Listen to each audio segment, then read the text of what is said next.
इस वक्त की बड़ी खबर सामने आ रही है। प्रदेश अध्यक्ष भूपेंद्र चौधरी का आज एक कार्यक्रम है। बता दें कि बुलंदशहर, हापुड़ तथा बिजनौर का दौरा करेंगे। प्रदेश अध्यक्ष भूपेंद्र चौधरी का आज एक कार्यक्रम है, तमाम कार्यक्रमों में शामिल होंगे।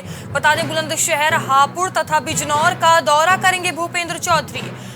बुलंदशहर संसदीय क्षेत्र में जनसभा को संबोधित करेंगे।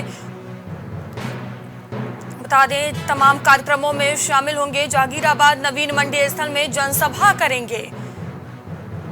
हापुड़ बिजनौर में आयोजित कार्यक्रमों में जाएंगे प्रदेश अध्यक्ष भूपेंद्र चौधरी। बता दें आज तमाम कार्यक्रमों में शामिल होंगे। प्रदेश अध्यक्ष भूपेंद्र चौधरी का आज कार्यक्रम है। बुलंदशहर, हापुड़ तथा बिजनौर का दौरा करेंगे। बुलंदशहर संसदीय क्षेत्र में जनसभा को संबोधित करेंगे। जहांगीराबाद नवीन मंडी स्थल में जनसभा को संबोधित करेंगे। हापुड़ बिजनौर में आयोजित कार्यक्रमों में जाएंगे। और इस खबर पर अधिक जानकारी के साथ हमारे सहयोगी विशाल हमसे जुड़ चुके हैं। विशाल, प्रदेश अध्यक्ष भूपेंद्र चौधरी का आज तमाम कार्यक्रम है बुलंदशहर, हापुड़, बिजनौर में, क्या कुछ उनका पूरा शेड्यूल? बुलंदशहर के जहांगीराबाद नवीन मंडी में एक संबोधित कार्यक्रम है जो भूपेंद्र चौधरी का 11:30 बजे आगमन है। वो जनता सरकार प्रधानमंत्री के 9 साल पूरे होने के उनको कार्यनामे को उनको संबोधित करेंगे। विशाल, जैसा कि आपने बताया तमाम कार्यक्रमों में शामिल होंगे, और कौन कौन लोग उनके साथ मौजूद रहेंगे और कैसी तैयारियां देखने को मिल रही हैं? मैं आपको बता दूं, यहाँ पे तैयारियां पूरी तरह से की गई हैं और सुरक्षा व्यवस्था की बात करें तो सुरक्षा इंतजाम पूरे किए गए हैं। और जो बुलंदशहर के सांसद हैं डॉक्टर भोला सिंह और अनिल सिसोदिया, वो भी स्टेज पर मौजूद रहेंगे और उनको संबोधित किए जाएंगे। बुलंदशहर संसदीय क्षेत्र में जनसभा को संबोधित करेंगे भूपेंद्र चौधरी। कितनी संख्या में लोग शामिल हो रहे हैं? मैं आपको बता दूं मयूर जी, जहांगीराबाद में हजारों की संख्या में तादाद जनता मौजूद रहेगी वहाँ। और उनके आक्रोश को देखते हुए कहीं ना कहीं ये देखा जा सकता है कि आने वाले जो 2024 में जो इलेक्शन होंगे तो कहीं ना कहीं पूरे बहुमत से सरकार को लाना चाहते हैं। उनके जो प्रधानमंत्री के कार्यनामा है, जो कार्य किए गए हैं, उनको देखते हुए जनता खुश है काफी। जी धन्यवाद विशाल, हमसे जुड़ने के लिए, तमाम जानकारियों के लिए। बता दें प्रदेश अध्यक्ष भूपेंद्र चौधरी के आज तमाम कार्यक्रम हैं। बुलंदशहर, हापुड़ तथा बिजनौर का दौरा करेंगे। बुलंदशहर संसदीय क्षेत्र में जनसभा को संबोधित करेंगे। जहांगीराबाद नवीन मंडी स्थल में जनसभा को संबोधित करेंगे। ये बड़ी खबर आपको बता रहे हैं। हापुड़, बिजनौर में आयोजित कार्यक्रमों में भी शामिल होंगे भूपेंद्र चौधरी। प्रदेश अध्यक्ष भूपेंद्र चौधरी के आज तमाम कार्यक्रम हैं। ये बड़ी खबर आपको बता रहे हैं, जिसमें बुलंदशहर, हापुड़ तथा बिजनौर का दौरा करेंगे। बुलंदशहर संसदीय क्षेत्र में जनसभा को संबोधित करेंगे। जहांगीराबाद नवीन मंडी स्थल में जनसभा को संबोधित करेंगे। हापुड़, बिजनौर में आयोजित कार्यक्रमों में जाएंगे। और इस खबर पर हमारे सहयोगी विवांशु हमसे जुड़ चुके हैं। विवांशु, प्रदेश अध्यक्ष भूपेंद्र चौधरी के आज तमाम कार्यक्रम है बिजनौर, हापुड़ और बुलंदशहर में तमाम कार्यक्रम में शिरकत करेंगे। क्या कुछ उनके कार्यक्रम होंगे, क्या कुछ पूरा शेड्यूल? मयूरी, आपको बता दें कि प्रदेश के अंदर में और साथ ही साथ देश के अंदर में जो तमाम राजनीतिक दल हैं वो 2024 लोकसभा चुनाव की तैयारियों में जुटे हुए हैं। तमाम अभियान के तहत अलग अलग क्षेत्रों में जाकर जनता से संवाद कर रहे हैं। उसी क्रम में भारतीय जनता पार्टी की तरफ से महाजनसंपर्क अभियान जो चलाया गया, उसके तहत कई तरह के सम्मेलन किए जा रहे हैं। प्रबुद्ध वर्ग सम्मेलन हो, व्यापारी वर्ग सम्मेलन हो, या बात करें व्यवसायी वर्ग सम्मेलन हो। उसी क्रम में भाजपा के उत्तर प्रदेश के प्रदेश अध्यक्ष भूपेंद्र सिंह चौधरी आज बुलंदशहर, हापुड़, बिजनौर के दौरे पर गए हैं। इन तीनों जिलों में कहीं ना कहीं आज भूपेंद्र सिंह चौधरी जिलाध्यक्ष के अगुवाई में तमाम नेताओं जी। से मिलेंगे और जनसभा को संबोधित करेंगे।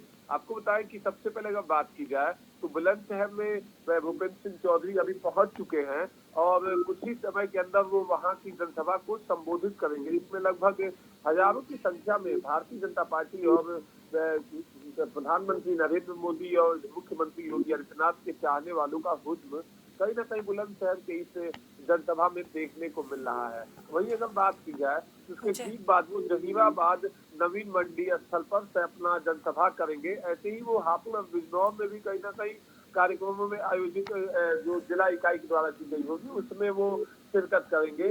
साफ तौर से देखा जाए मयूरी तो प्रदेश अध्यक्ष लगातार कहीं न कहीं पश्चिम में जो इनका फोकस है उससे साफ तौर से भारतीय जनता पार्टी का जो दाव है कि पश्चिम का प्रदेश अध्यक्ष है और पश्चिम में कहीं ना कहीं बीजेपी को आरएलडी और कहीं ना कहीं देखे तो समाजवादी पार्टी का जो गठबंधन है उससे चुनौती देखने को मिल रहा है। इसके चलते लगातार जो प्रदेश के अलग अलग क्षेत्रों के मंत्री हैं जो स्थानीय निवासी है जहाँ के वहाँ पर उनको प्रवास के लिए भेजा जा रहा है जिससे 2024 चुनाव को अपने पक्ष में कर सकेंगे।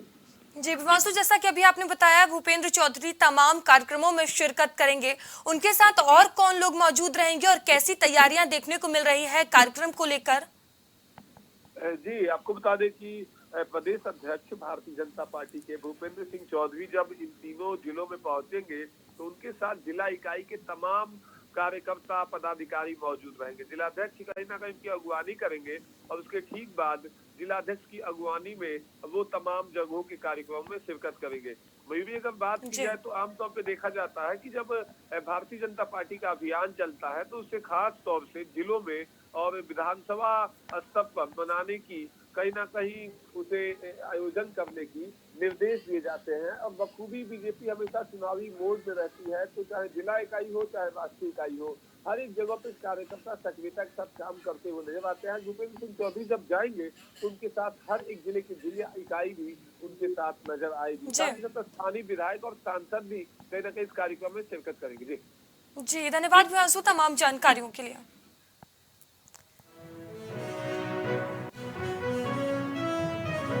संजीव जीवा हत्याकांड से जुड़ी बड़ी खबर सामने आ रही है। संजीव जीवा हत्याकांड के मामले में एसआईटी को जांच के लिए 7 दिन का और समय मिला है, ये बड़ी जानकारी आपको दे रहे हैं। पहले एसआईटी को 7 दिनों का समय मिला था जिसके बाद अब समय सीमा बढ़ा दी गई है, ये बड़ी जानकारी सामने आ रही है। तय सीमा में जांच पूरी ना होने पर समय अवधि बढ़ाई गई है। एसआईटी को 22 जून तक शासन को रिपोर्ट सौंपनी होगी। संजीव जीवा हत्याकांड के मामले से जुड़ी बड़ी खबर आपको बता रहे हैं। एसआईटी को जांच के लिए 7 दिन का और समय मिला है। पहले एसआईटी को 7 दिनों का समय मिला था जिसके बाद अब समय सीमा बढ़ा दी गई है, ये बड़ी जानकारी आपको दे रहे हैं। तय समय में जांच पूरी ना होने पर समय अवधि बढ़ाई गई है। एसआईटी को 22 जून तक शासन को रिपोर्ट सौंपनी होगी। संजीव जीवा हत्याकांड से जुड़ी बड़ी खबर आपको बता रहे हैं। संजीव जीवा हत्याकांड के मामले में एसआईटी को जांच के लिए 7 दिन का और समय मिला है। पहले एसआईटी को 7 दिनों का समय मिला था जिसके बाद अब समय सीमा बढ़ा दी गई है। तय समय में जांच पूरी ना होने पर समय अवधि बढ़ाई गई है। और इस खबर पर हमारे संवाददाता सागर हमसे जुड़ चुके हैं। सागर, संजीव जीवा हत्याकांड मामले में एसआईटी को जांच के लिए 7 दिन का और समय दे दिया गया है, क्या वजह है समय सीमा बढ़ाने का?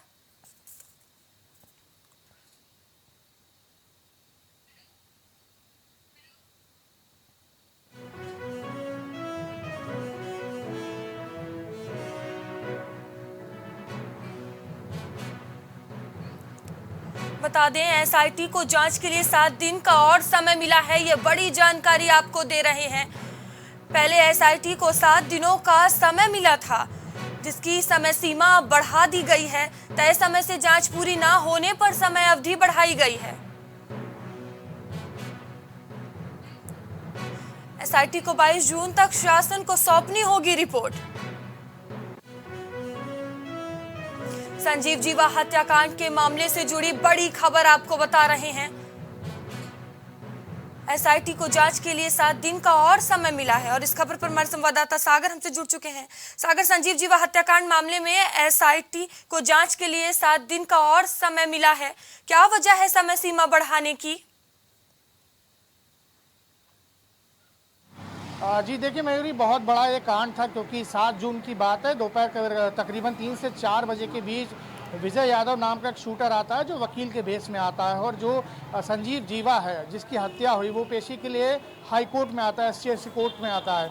तो वहीं ताबड़तोड़ जो है संजीव जीवा की हत्या कर दी जाती है विजय यादव द्वारा। तकरीबन 5 से 6 गोलियां चलाई जाती हैं, उसके बाद उसकी मौत हो जाती है। इसमें एसआईटी शासन द्वारा एसआईटी की टीम गठित की जाती है। इसमें 3 लोग सम्मिलित थे, ADG technical Vinod Jaiswal, JCP crime Nilabja Chaudhary और आईजी रेंज अयोध्या प्रवीण कुमार। इन तीनों को रखा जाता है। शासन का सख्त निर्देश दिया जाता है कि आपको 1 हफ्ते के अंदर सीएम को ये रिपोर्ट भेजनी है।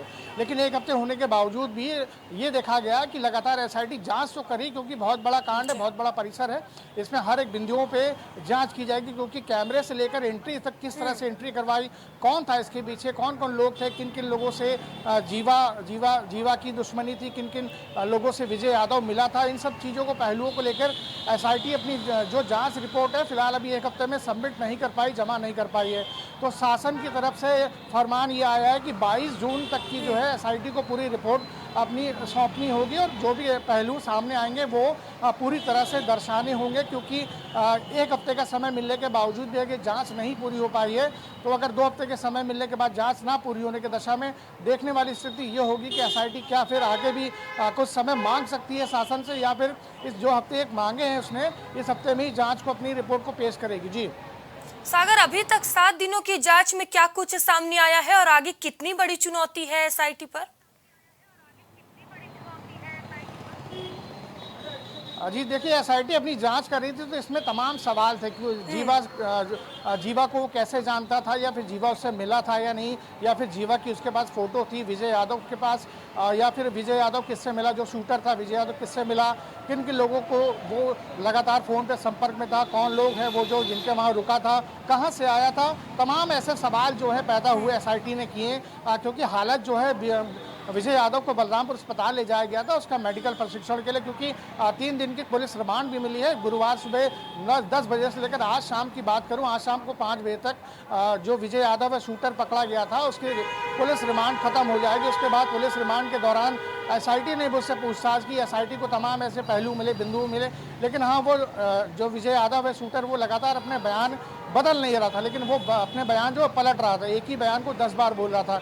और शुरुआती जो जांच में एसआईटी को ये मिला है कि जो कैमरे थे हाईकोर्ट परिसर में कैमरे लगे हैं वो तकरीबन ख़राब है। 90% जो कैमरे हैं तकरीबन ख़राब है, और जो मशीन होती है जो हथियारों की जांच करती है वो भी ख़राब मिली है।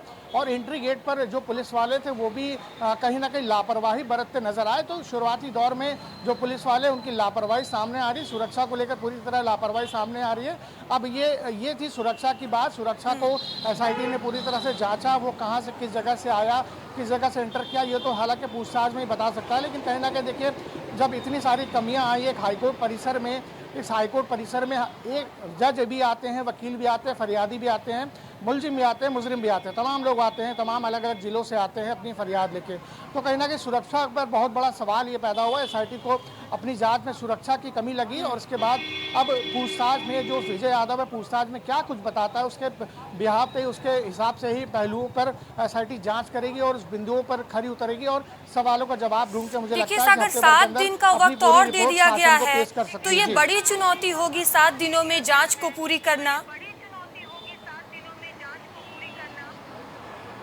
जी बिल्कुल, जाहिर सी बात है। देखिए 7 दिन का समय मिला था, लेकिन वो बीत गया। अब 7 दिन का समय और मिला है। इसमें एसआईटी अपनी जांच करेगी, और एसआईटी के जो बड़े वरिष्ठ अधिकारी हैं, आला अधिकारी हैं, आईपीएस लेवल के अधिकारी हैं, वो हालांकि हर चीज़ में, हर सक्षम हर चीज़ों में निपुण है, सक्षम है। उन्होंने हर केस ऐसे केस सुलझाए हैं, बहुत बड़े बड़े केसेस सुलझाए हैं। तो मुझे लगता है कि जिन 3 अधिकारियों को शासन ने नियुक्त किया था SIT के रूप में, वो बहुत जल्दी शासन को अपनी रिपोर्ट पेश करेंगे और एक निष्कर्ष पे निकलेंगे कि क्या कुछ मुख्य वजह थी, किन कारणों से जीवा की हत्या की गई। बहुत सारे क्वेश्चन है, बहुत सारे जवाब होंगे, बहुत सारे सवाल होंगे। इन सवालों का विजय यादव को सामना करना पड़ेगा और जो भी इसके पीछे लोग दोषी पाए जाएंगे, जो भी इसके पीछे लोग जो सम्मिलित होंगे, विजय यादव को जिसने पनाह दी होगी या फिर नेपाल कनेक्शन से लेकर बहराइच से वो आया, तमाम ऐसे कनेक्शन जो है SIT इन सारे कनेक्शन का पर्दाफाश करेगी और बहुत जल्दी मुझे लगता है कि हफ्ते भर बीतने से पहले ही SIT अपनी रिपोर्ट पेश करेगी। जी धन्यवाद सागर, हमसे जुड़ने के लिए तमाम जानकारियों के लिए।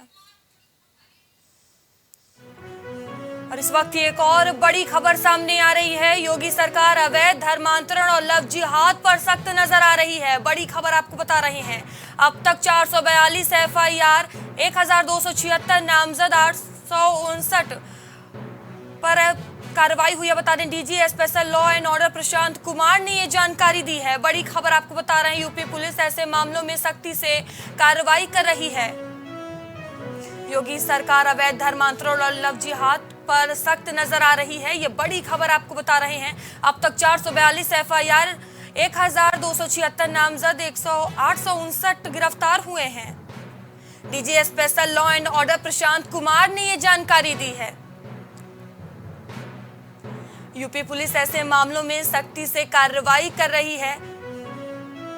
और इस खबर पर हमारे संवाददाता सागर हमसे जुड़ चुके हैं। सागर, योगी सरकार अवैध धर्मांतरण और लव जिहाद पर सख्त नजर आ रही है। क्या कुछ अब तक कार्रवाई की गई है?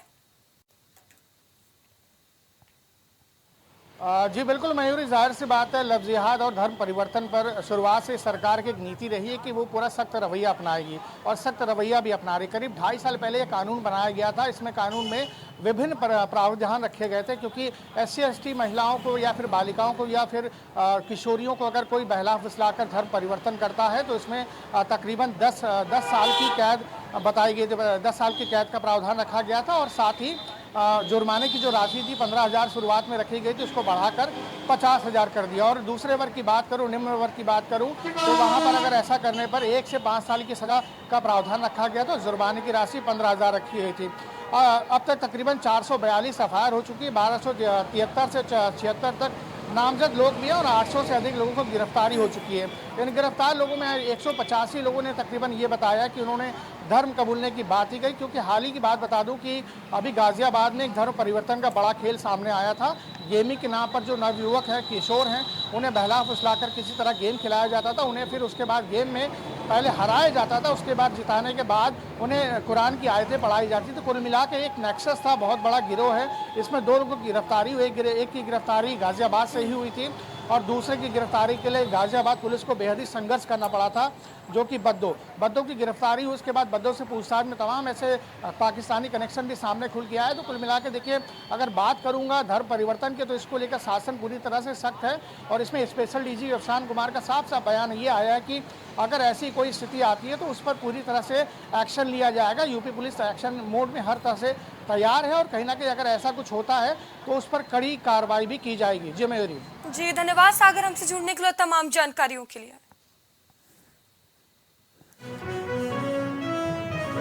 लोकसभा चुनाव से पहले सुभाषपा की बैठक, बड़ी खबर आपको बता रहे हैं लखनऊ से। सुभाषपा की IT सेल की आज बैठक होगी। बड़ी जानकारी सामने आ रही है। लोकसभा चुनाव से पहले ये बैठक काफी अहम मानी जा रही है। राष्ट्रीय अध्यक्ष ओम प्रकाश राजभर मौजूद रहेंगे इस बैठक में। ओम प्रकाश राजभर सभी को दिशा निर्देश देंगे। रणनीति तैयार करने के लिए ये बैठक बुलाई गई है। बड़ी खबर आपको बता रहे हैं। सभी जिला अध्यक्ष बैठक में मौजूद रहेंगे।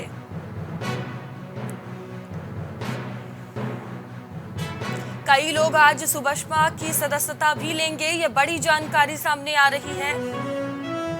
बता दें, लोकसभा चुनाव से पहले सुभाषपा की बैठक होगी। बड़ी खबर लखनऊ से आपको बता रहे हैं। सुभाषपा की IT सेल की आज बैठक होगी और इस खबर पर हमारे संवाददाता गौरव हमसे जुड़ चुके हैं। गौरव, लोकसभा चुनाव से पहले सुभाषपा की बैठक हो रही है, क्या कुछ जानकारी? देखिए मयूरी, यहाँ पर बैठक के माध्यम से केवल अपने आप को मजबूत करने का प्रयास किया जा रहा है क्योंकि लोकसभा चुनाव यहाँ पर अहम है और लोकसभा चुनाव को देखते हुए यहाँ पर सभी दल अपनी अपनी तैयारी कर रहे हैं, जद्दोजहद में लगे हुए हैं। कहीं पर कार्यकर्ताओं का शिविर लगाया जा रहा है, कहीं जनसभाएं हो रही है, कहीं रैली हो रही है, कहीं चर्चाएं हो रही है। तो यहाँ पर सुभाषपा भी अपने आप को बेहतर करने के लगातार प्रयास कर रही है। यहाँ पर IT सेल की बैठक है और बैठक के माध्यम से जो सभी जिलाध्यक्ष है उनको बैठक में मौजूद है, उनको यहाँ पर दिशा निर्देश दिए जा रहा है किस तरह से यहाँ काम करना। कि अगर हम सुभाषपा की बात करें तो सुभाषपा बहुत बड़ी पार्टी के रूप में तो नहीं, पर एक ऐसी पार्टी है जो बड़े बड़े क्षेत्रों में अपना अपना जो दबदबा रखती है। खासतौर से अगर पूर्वांचल की बात करें या बुंदेलखंड की बात करें तो यहाँ पर सुभाषपा का खासा दबदबा है, क्योंकि यहाँ पर जो सुभाषपा जिन वोट वर्ग के लिए राजनीति करती है, जिस वोट वर्ग की बात करती है, वो बहुतायत में है। उनका यहाँ पर किंग मेकिंग की भूमिका में हमेशा से रहते आए। तो कहीं ना कहीं पूर्वांचल को बेहतर करने के लिए, बुंदेलखंड में अपनी ताक जमाने के लिए यहाँ सुरीली भारतीय समाज पार्टी के राष्ट्रीय अध्यक्ष ओम प्रकाश राजभर यहाँ पर बैठक के माध्यम से कार्यकर्ताओं को गुरु भी दे रहा है, दिशा निर्देश भी दे रहा है चुनाव में कैसे जाना। क्योंकि अगर हम बात करें मयूरी, तो अभी हाल में हमने देखा था कि 30 से 35 लोगों ने सुभाषपा अचानक छोड़ दी थी और ओम प्रकाश राजभर पर तमाम तरह के आरोप लगाए थे कि यहाँ पर केवल और केवल अपने लाभ देखा जाता है और केवल अन्य जो पदाधिकारी हैं उनकी यहाँ पर भूमिका को संदेह से देखा जाता है और उनके लिए काम नहीं किया जाता है।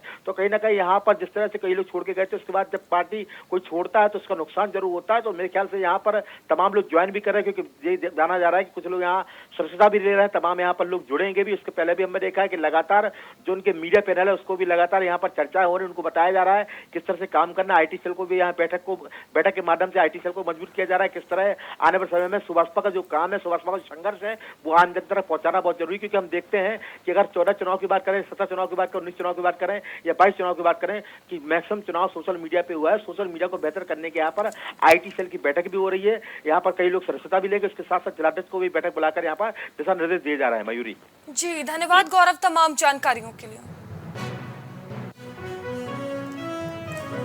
अतीक के करीबियों की मुश्किलें बढ़ेगी, ये बड़ी खबर सामने आ रही है लखनऊ से। ईडी को अतीक के करीबियों के यहां से 25 लाख मिले हैं, ये बड़ी जानकारी आपको दे रहे हैं। अतीक के करीबियों की मुश्किलें बढ़ सकती है। जेल में बंद अतीक के बेटों के निवेशों के बारे में जानकारी मिली है। बिल्डर अतुल द्विवेदी का सीए असद अहमद के खाते भी संभालता था। शेल कंपनियों और अन्य निवेश से जुड़े कागजात बड़ी संख्या में बरामद किए गए हैं। ये बड़ी जानकारी सामने आ रही। नीरज प्रकाश के यहां से असद के निवेश से जुड़े कई अहम दस्तावेज बरामद हुए हैं। ईडी को मनी लॉन्ड्रिंग से जुड़े कई अहम साक्ष्य भी बरामद हुए हैं। अतीक के करीबियों की मुश्किलें बढ़ेगी, लखनऊ से ये बड़ी खबर आपको बता रहे हैं। इस खबर पर हमारे संवाददाता कलीम हमसे जुड़ चुके हैं। कलीम, अतीक के करीबियों की मुश्किलें बढ़ती हुई नजर आ रही है। देखिए मयूरी जी, जिस तरीके से ईडी जो है अपनी छापेमारी कर रही थी, जिसमें उसके करीबी जो है उनके विषय पे छापेमारी थी, और इसके साथ ही कहा जा रहा था जो अतीक का काला कारोबार था जिसमें पैसा निवेश किया जा रहा था, उसको लेकर के जो छापेमारी चल रही थी, इसमें एक बड़ा खुलासा किया गया है कि जिस तरीके से उमेश पाल हत्याकांड का मुख्य आरोपी जो है असद, जिसको एनकाउंटर में मार गिराया गया, इसके साथ ही जो जेल में 2 बेटे बंद हैं अली और उमर, और उनका जो पैसा है वो भी एक जहां पे निवेश किया जाता है उस मामले की भी जानकारी लगी है। इसमें जो है एक प्रयागराज का जो बिल्डर है अतुल द्विवेदी, उसका सीए जो नीरज प्रकाश, उसको जब हिरासत में लिया गया था, उससे जो पूछताछ हुई है, उस पूछताछ में खुलासा हुआ है कि असद का भी लगातार ये पैसा निवेश करवा रहा था। इसके साथ ही जो जेल में बंद अली है, उसका भी पैसा जो है इसके द्वारा निवेश किया जाता। फिलहाल अब जिस तरीके से ये मामला सामने आया है, तो इस मामला सामने आने के बाद जो बिल्डर है, बिल्डर की भी मुश्किलें बढ़ रही हैं, और इसके साथ ही जहां जहां पैसा लगाया गया है, वो जो बेनामी संपत्ति थी, उसकी भी जानकारी की जा रही है। इसके बाद ईडी जो है उसको भी अपने कब्जे में लेगी, और इसके साथ ही जो बताया जा रहा है कि कुछ दस्तावेज जो हाथ लगे हैं, उन दस्तावेजों को भी अपने कब्जे में लिया गया है। उन दस्तावेजों के आधार पर जो बेनामी संपत्ति है, उस तक भी ईडी पहुंचने का काम करेगी। जी धन्यवाद कलीम तमाम जानकारियों के लिए। बिजली बिल जमा करने के लिए लाइन लगी है लखनऊ से, ये बड़ी खबर सामने आ रही है। जहां बिजली जमा करने के लिए लाइन लगी हुई है, गर्मी में बिजली उपभोक्ता परेशान हो रहे हैं। केवल एक ही काउंटर खोला गया है, जिसके कारण बिजली उपभोक्ता को परेशानी हो रही है। एक काउंटर पर कुर्सी खाली है, वहां कोई अधिकारी मौजूद नहीं है। जानकीपुरम के JPRA पावर हाउस का ये पूरा मामला बताया जा रहा है, जहां बिजली बिल जमा करने के लिए लंबी लाइन लगी हुई है। लखनऊ से एक खबर आपको बता रहे हैं। बता दें, गर्मी में बिजली उपभोक्ता परेशान हो रहे हैं। केवल एक ही काउंटर खोला गया है, जिसके कारण लोगों को काफी दिक्कतों का सामना करना पड़ रहा है। एक काउंटर पर कुर्सी खाली है, वहां कोई भी अधिकारी मौजूद नहीं है। पेड़ पर लटका मिला है अज्ञात व्यक्ति का शव। कासगंज से ये बड़ी खबर आपको बता रहे हैं। सूचना मिलते ही सीओ और प्रभारी निरीक्षक मौके पर पहुंचे हुए हैं। पेड़ पर लटका हुआ मिला है शव। शव को मोर्चरी में पहचान के लिए भेजा गया है। व्यक्ति की मृत्यु लगभग 5 या 6 दिन पहले हुई है। मृतक युवक की उम्र लगभग 30 साल के आसपास है। पेड़ पर लटका मिला है ज्ञात व्यक्ति का शव। ये बड़ी खबर आपको कासगंज से बता रहे हैं। सूचना मिलते ही सीओ और प्रभारी निरीक्षक मौके पर पहुंचे हैं।